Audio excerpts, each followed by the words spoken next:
Hace unos años, John Moore, un diseñador venezolano, el cual tuve el placer de conocer en el 2012, daba su opinión en un post en Facebook acerca del diseño en ese momento, del diseño gráfico, y decía que ya el diseñador no está creando, y ahora el diseñador se encarga de solo diagramar. Usa la fuente tipográfica y fotografías de otra persona, elementos vectoriales de un stock, y lo único que hace es organizarlo en una grilla si es que la usa. Entonces el diseñador gráfico ahora es un diagramador. Puede que en parte tenga razón, y si fuese del todo cierto, tampoco es meritorio y no se aleja en realidad lo que consiste en el diseño en sí. ¿Cómo saber en qué posición van a ir todos los elementos? ¿Cómo saber qué colores, qué formas y qué tamaños van a tener? ¿Cuál es la organización correcta de esto? Todo requiere un proceso de diseño. Podríamos decir que estos elementos son ingredientes para un postre. Si usamos más de uno que del otro, el resultado final va a ser muy alejado de lo que queríamos, alejados de los objetivos predispuestos. Pero ¿cómo saber cuántos de esos ingredientes usar?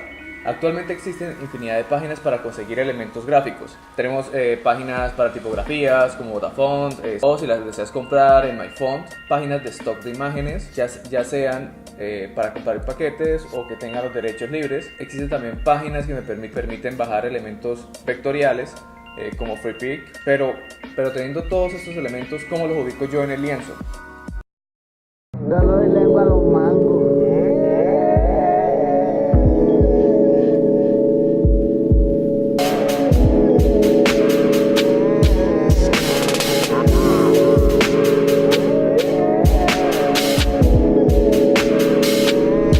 Las técnicas visuales nos ayudan a ordenar los elementos que disponemos en el espacio de manera clara para fortalecer el mensaje que queremos dar a entender, por lo que sin ellas esto realmente no es posible. La fragmentación técnica, opuesta a la unidad, es una excelente opción para la expresión de la excitación y la variedad.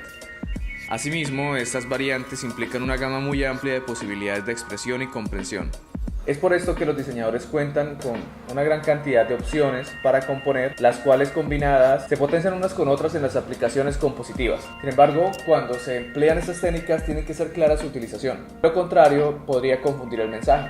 Cuando hablamos de composición, hablamos de distribuir de manera adecuada todos y cada uno de los elementos que conforman la representación, teniendo en cuenta el color, el tamaño, las texturas, las tonalidades, el espacio y las formas en general que vayan a implementar. Wissam Wong hablaba que en el diseño utilizamos elementos conceptuales, prácticos, visuales y de relación. Los conceptuales son los que no son visibles, pero sabemos que están ahí, como la línea, el punto, el plano y el volumen. Los elementos visuales, por otro lado, son los representados en el papel: forma, medida, color y textura. Elementos prácticos subyacen del contenido y el alcance de lo compuesto. Hablamos de la representación, significado y función. Y los elementos de relación son aquellos elementos que gobiernan ubicación e interrelación de los elementos en el diseño, como lo de la posición, dirección, espacio y gravedad. Entonces, los elementos conceptuales no pueden ser visibles, y cuando el plano, la línea y el punto se pueden ver, se convierten en forma. El punto se caracteriza por ser demasiado pequeño y tener una forma simple. La línea, por otra parte, es la sucesión infinita de puntos, y el plano, en una superficie bidimensional, son las formas que no son reconocidas como punto o línea. Las formas planas pueden ser geométricas, orgánicas, rectilíneas, irregulares, manuscritas, accidentales. La forma puede ser negativa o positiva. Y los tipos de interrelación que existen entre formas son los distanciamientos, toque, superposición, penetración, unión, subtracción, intersección y coincidencia. Recuerden que hablamos de utilizar los elementos correctos para transferir el mensaje deseado. Existen diferentes conceptos que nos permiten transferir una idea, como es la simetría, el movimiento, la gradación, rotación, como es la repetición, la anomalía, el contraste y la concentración. Por ejemplo, queremos generar incomodidad en el espectador, así que transferimos el peso visual en un punto causando una anomalía en la composición.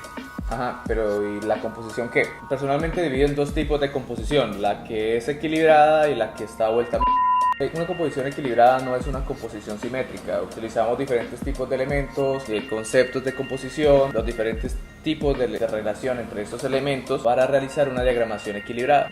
Yo lo explico de esta manera. Imaginemos que el plano tiene un eje en todo el centro, el cual hace que permanezca estable. Si colocamos un elemento en esta esquina, todo el peso va hacia este punto. Yo puedo equilibrarlo colocando otro punto en el otro extremo y equilibrar fuerzas, pero también puedo colocar una línea. Para ubicar los puntos de peso en la composición se utilizan grillas, como la regla de tercios, la proporción áurea o simplemente crea tu propia cuadrícula de composición como en diseño editorial. Por lo general realizo este tipo de cuadrículas y funciona para distribuir los pesos, donde la cuadrícula me permite ubicar los elementos y la guía concéntrica el punto de foco. Una composición equilibrada permite una paz visual al espectador, pero recordemos que todo depende de tu objetivo. Si nuestro foco visual está a un punto extremo del lienzo, no quiere decir que dejaremos lo que está al contrario de la composición vacío, a menos pues que sea algo hecho por Miró. Ya sea una ilustración, diseño publicitario, diseño industrial, incluso en la entidad corporativa. En el diseño corporativo es, en mi parecer, donde se debe ser más riguroso en el equilibrio visual. Si no, pues terminarán haciendo algo como el nuevo logo de Despegar, que es toda una... Si quieres saber un poco más de composición, te dejo unos videos que podrán interesarte. Y si te gustó este video, dale like, suscríbete y nada, hablemos de diseño.